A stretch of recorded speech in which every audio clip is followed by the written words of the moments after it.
Are you a new homeschooler and you're wondering about everything that you need to buy to get started? Stick around because today I'm going to share with you some homeschooling supplies that I cannot do without.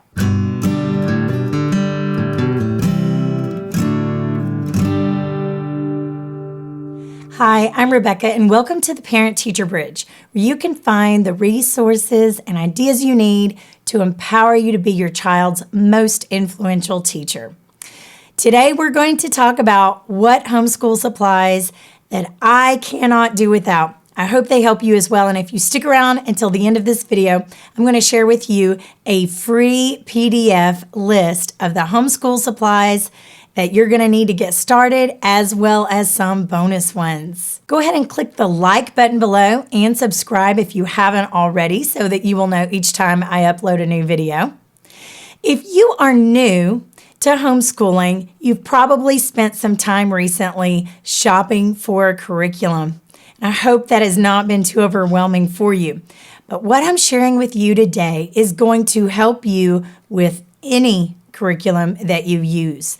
I have used these supplies to help supplement any curriculum that I've bought, and I've used these supplies to help build my own curriculum on certain occasions. So I hope they help you too. Let's get started. Number one is paper. And that's going to be several different types of paper. If you have a young child, you may get that brown handwriting paper. But every year that I have homeschooled, I have used the white copy paper. I have used notebook paper, and I have used construction paper. So the white copy paper, I usually will buy an entire ream of it, or if I have a little bit more money to spend at the beginning of the year, I may order several reams of it if I find a good online sale. The handwriting paper and the notebook paper I can usually get on back to school sales, but those are going to be handy when I'm teaching children how to do their handwriting, if they're doing any copy work, if they are learning to take notes or writing math problems and they need to keep their digits nice and neat within the lines. And then, of course, construction paper. Construction paper is affordable. It adds that pop of color. It's easy for children to learn how to cut with a piece of construction paper versus the thin copy paper. And the craft ideas are just endless with the construction paper. So having paper around, having it accessible for my children has allowed them to be creative. It has allowed me to assign different projects for my children to create, whether that be a book report or a special foldable where they fold the paper in a certain way and then it contains all the different information about what they have learned. So paper is the first one. Number two, crayons and markers. Now, I recently stepped into a dollar store and saw that they had a little sale on the 24 pack of crayons for like 50 cents. I've seen them cheaper before, back to school sales, maybe for 25 cents. But 50 cents was still a good deal. And I thought, man, we've got lots of crayons at home, but I'm going to buy 3 new packs for my 3 children, and they have been thrilled with them. And we have a tub at home where I keep crayons in one side and markers in another side. It's got a little handle. I can just sit it on the kitchen table. I can put it away in my homeschool cabinet and store it easily, but it's right there handy for all the kids to use back and forth. But there was something about getting them their own box of 24 pack crayons, brand new, nothing torn on them, no crayons broken, that really excited them. So I encourage you to get a new pack of crayons and markers for your kids as you start this homeschooling year. And it doesn't hurt if you do find a good deal to maybe buy a few packs and keep some stored away for later. I've definitely done that as well. This is the best time of year to buy those sorts of things. So those have helped much in the same way that paper has helped, because you're going to use them for projects and you're going to sit there. They can color while you read to them. You need crayons and markers at least. Hi parents, is your child struggling to read or even hates to read? Nothing you have tried has worked? Get my free guide, 5 quick tips to immediately help your struggling reader. I'm going to show you the simple tricks that I've used for years to successfully improve children's reading and their confidence in reading. It's easy, it's simple, and it's free. Just go to theparentteacherbridge.com/reading help. You can find that link in the description below. Number 3, these are pretty typical, but scissors and glue sticks. Now you might be wondering about the old-fashioned squeezable glue, and that definitely has its merits to get the little pack of Elmer's glue. But I haven't really used it very much in our homeschool. I might buy it to do something like a VBS type craft, but by and large, I keep glue sticks around. I get them in large packs. They're very affordable, and I can have packs stored away for later. I think probably the worst problem about them is just making sure their cap gets on there, but that's something you can train your children how to do. They've come in handy on multiple occasions when my children have been doing crafts, but doing cutting and pasting supplies. Getting a nice pair of scissors. I don't really like the kind that have the plastic along the blade. The children just can't grasp the paper as well to cut it with those kinds. So you can still get some that aren't as sharp on the ends, but the blades are still exposed so they cut the paper appropriately. And I find that having these scissors and glue sticks handy allows my children to be creative. Now, you have a child that loves to go find the scissors and cut their hair, cut their doll's hair. You may have to keep the scissors apart from the rest of the school supplies. Definitely understand. Most parents have had that happen before as well. A lot of parents don't want to deal with the mess of having kids just sit there and cut. But if you have the paper that we mentioned before and you have the scissors, it is really helpful to have your child sit there and play with scissors and paper and just sit there and cut. For one thing, it distracts them, hopefully, from wanting to cut on other things. And another thing, I find it very therapeutic, and it does help strengthen their little hands so that they can one day hold a pencil better. So there's lots of good benefits from that. Number 4, pencils, erasers, and pencil sharpeners. My favorite kind of pencil is the Ticonderoga pencil because they tend to stay sharpened. They don't break as easily. You can buy packs of these. Sometimes Amazon has deals. Most stores do at back to school time of the year. And some of them will even come already sharpened for you. So it gives you that little bit of a head start.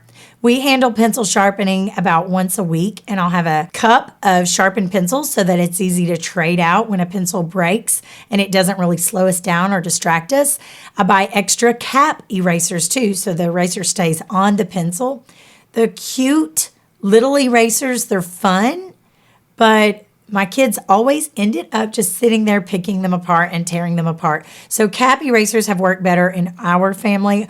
Obviously, if you have an art student, you may want to get some of those higher quality erasers that are, rectangular in shape.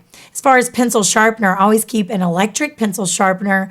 My children were little. I kept it up higher so that they wouldn't stick their finger down in it. I didn't have to worry about that injury or misuse of the pencil sharpener itself. I also recommend having a small handheld pencil sharpener, the kind that's going to hold the shavings in.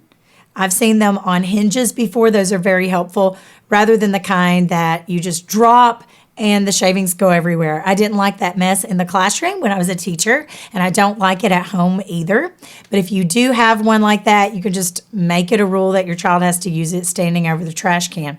But the travel pencil sharpeners have been very helpful for me when I have a day of running errands and I put my child's work in their backpack because we're going to go sit at a waiting room or at a park or someone else's house and they've got some work to do, and that place may not have a pencil sharpener. Number 5, journals.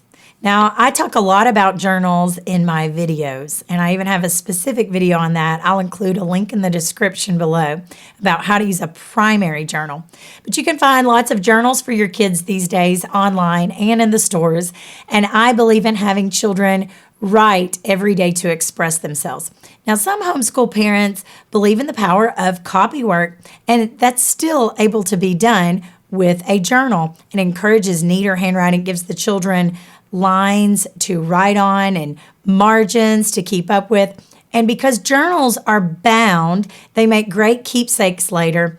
They make great portfolios so that you can look back at your child's work and see just how far they have come. So we could not get by in our homeschooling without having a journal. You can use a journal for just regular everyday writing about lots of topics, or if you're a big science person, you might have just a science journal where you only journal about different experiments that you have done. You might have just a math journal if you like to give your child open-ended word problems and allow them to solve it. Whatever you choose, just having them write something every day and having it already bound together makes it very useful and convenient. Number 6, colored counting blocks. I'm talking about the kind of cubes that can connect together that you find that are used for math manipulatives. So I couldn't have gotten by without these. I've used these every year. In the beginning, I might have used them for something simple like sorting by color or stacking or counting. But I can use them for graphing purposes. They're kind of like a bar graph when you connect them. I can use them for showing addition and subtraction. I have a video on addition too you might enjoy watching. And I can use them for multiplication and division. There are endless ways to use these math counting blocks, especially if you purchase a math curriculum that doesn't have a lot of manipulatives. You can do so much with them. They're so flexible and very affordable. Number 7, ABC letter magnets. Now, this was something that I had in my house even before I knew that I was going to be homeschooling. So when my oldest child was a toddler, and he would be hanging around the kitchen, I would have these ABC letter magnets, and it made it so convenient for him to learn his ABCs and for me to just ask him little questions about them while I was busy in the kitchen doing something else. We could not have survived without these letter magnets, and in fact, I used that to teach all of my children how to read and decode words. You could also use letter magnets for things like spelling. I know that some spelling programs come with their own letter tiles, but if you have letter magnets around the house and your child likes using that as well, that can also be something that you do that's a little more kinesthetic. You can put them on a cookie sheet, even sit on the couch and work them during some quiet time. Number 8 is a dry erase board. Now, I may have not had the best or most expensive dry erase board when I started out, but there are some ways that you can go around that if you are new and you need to put a limit on how much you are spending. When I first started out homeschooling and my child was in kindergarten, I had just a binder with sheet protectors inside. So if I found something that I wanted to use over and over, I would print it on a piece of paper and slip it down in the clear sheet protector. And then I could use my dry erase markers to write on there. My child could use dry erase markers. And there's something about writing in those dry erase markers that makes math more fun, that makes spelling a little bit more inviting than to just sit there with a pencil and an eraser. So I've used that even in my tutoring when I needed a student to get up out of their seat and they can go to my dry erase board and write on that. Now, you might start off with something that's a smaller dry erase board, one of those personal sized ones. You can get those that are magnetic as well. I really am going to push for you to get one that's magnetic because there are so many things you can do with that, from displaying your child's work with magnets to making your own little signs or learning tools by putting magnetic tape on the back. You can get that at places like Hobby Lobby, but I love it when they're magnetic.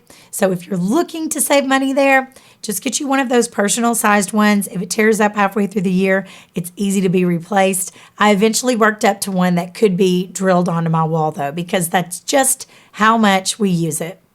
Number 9 is just basic math tools such as a ruler and a little learning analog clock. So the ruler you can use to teach your child math language like inches and centimeters, and you can involve them in different little hunts around the house and measuring things. There's so much you can do when you need to get your child up and out of the seat, and it can supplement any math curriculum that you have. The other thing about the analog clocks, I just got one of the small Judy clocks where the child can move the hands, and it makes it so much more meaningful, especially in a world where our children are used to digital clocks, having something in their hand that they can manipulate. Now, some math curriculum does come with tools like this. I just give you an example of some things because we are very minimal in our house, and our math curriculum in previous years has just been some form of workbook. So it's nice to liven it up with some of these simple math tools. Number 10 is books. Well, what kind of books? Obviously, we know that for some subjects you might particularly want curriculum. But what I'm really talking about here are library books, or some people call them trade books. And we have a certain amount at our house on bookshelves. That's really great. But especially when my children were first learning to read, and I wanted to give them new materials, so I knew they had not memorized the book and I wanted to keep them excited, we would take a trip about once every week or 2 weeks, go to the library to the beginning readers section. And my child might not be interested at that time. He might be over at a train table or something, but it gave me a few minutes to thumb through the books, find some that were a good fit for him, that I knew that he would like to read, and give us just some material to devour for the next couple of weeks. We'd go home, read those, get out a new book once every day or two, and those kept us going.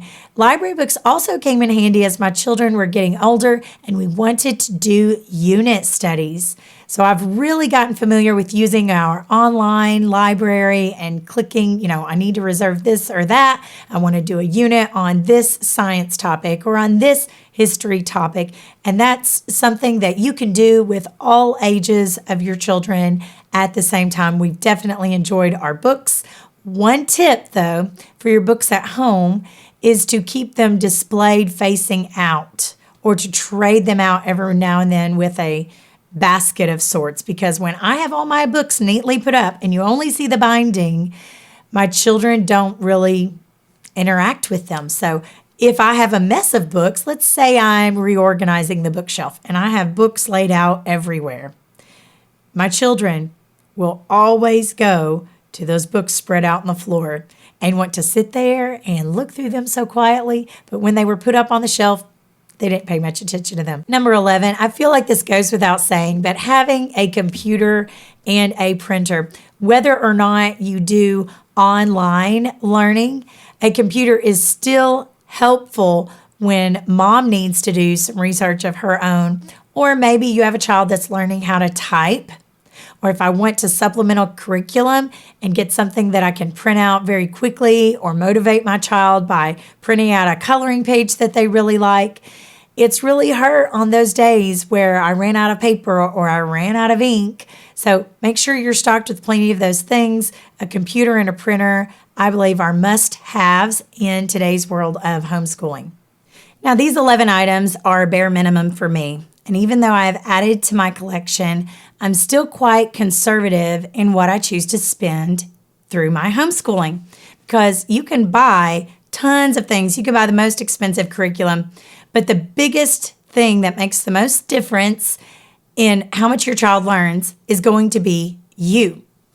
And only second to that is your child's attitude towards their learning. So these supplies have really helped at keeping things changed up, adapting the curriculum that we've had, and keeping my children motivated. Now, if you would like to have a copy of my must-haves and my nice-to-haves of school supplies, you can go to theparentteacherbridge.com/homeschool supplies, where I have included additional supplies that may not be must-haves, but they definitely are nice-to-haves, and I like to make sure I'm stocked with those as well. What are some homeschool supplies that are must-haves for you? Did I leave out something on this list?